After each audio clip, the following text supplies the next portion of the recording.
US government Indian exporters మీద almost 50% tariff వేయడం జరిగింది. సో దీని వల్ల ఇంపాక్ట్ అయ్యే సెక్టర్స్ ఏంటంటే pharma, chemical and other LED industries అయితే ఇంపాక్ట్ అవుతాయి. ఇప్పటిదాకా అంతా కూడా గూడ్స్ మీద వేశారు, ఇంకా ఐటీ సెక్టర్ ఇంకా టచ్ చేయలేదు.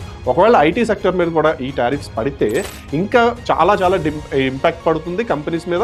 అలాగే ఐటీ కంపెనీస్ ఏవైతే ఇండియా నుంచి ఆపరేట్ చేస్తున్నాయో వాళ్ళందరి రిజల్ట్స్ కూడా చాలా వరకు దెబ్బతినే ఛాన్స్ అయితే ఉంది. అయితే ఇంకొక వాదన ఏంటంటే ఈ ఎక్స్పోర్ట్ టారిఫ్స్ ఏవైతే ఉన్నాయో ఇండియన్ గవర్నమెంట్ మీద లేదా ఇండియన్ ఎక్స్పోర్ట్ మీద ఎంత ప్రభావం చూపిస్తున్నా అలాగే గవర్నమెంట్ ఆఫ్ యుఎస్ వాళ్ళ మీద కూడా అంతే ప్రభావం చూపిస్తాయని కూడా చాలా మంది అంటున్నారు. అయితే ఇది టెంపరీగా ఉండొచ్చేమో కదా, బట్ ఈ నిర్ణయం అనేది లాంగ్ టర్మ్ కోసం తీసుకున్నది. యుఎస్ ఇంపోర్టర్స్ ని డిస్కరేజ్ చేయడం ట్రంప్ ఉద్దేశం. అంటే ఎక్కువ డాలర్స్ బయటకు వెళ్ళనివ్వకుండా ఆపుతున్నాడు. అలాగే లోకల్ మ్యానుఫ్యాక్చర్స్ కి డిమాండ్ క్రియేట్ చేయడానికి ఇది చేస్తున్నారు. అంతేకాని ఎవరి మీద కక్ష సాధించడానికో లేదా ఎవరికో ఫేవర్ చేయడానికో ఈ నిర్ణయాలు అయితే జరగట్లేదు. ఇంకా మనకి 21 days విండో అయితే ఉంది నెగోషియేషన్స్ కి. సో ఏం జరుగుతుందో చూద్దాం.